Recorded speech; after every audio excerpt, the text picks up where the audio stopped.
कोई इतना प्यारा कैसे हो सकता है? जवाद शेख। कोई इतना प्यारा कैसे हो सकता है?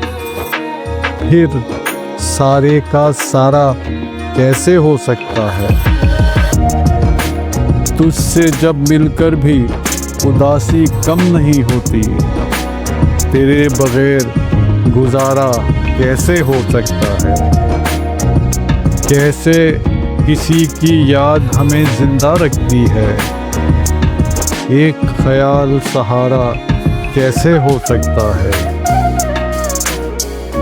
यार, हवा से कैसे आग भड़क उठती है, लफ्ज़ कोई अंगारा कैसे हो सकता है?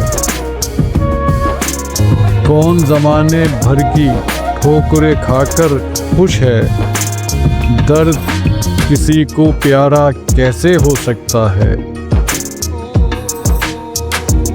हम भी कैसे एक ही शख्स के होकर रह जाएं, वो भी सिर्फ हमारा कैसे हो सकता है?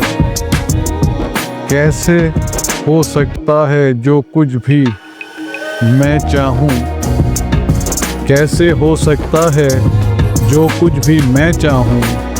बोलना मेरे यारा कैसे हो सकता है? कोई इतना प्यारा कैसे हो सकता है?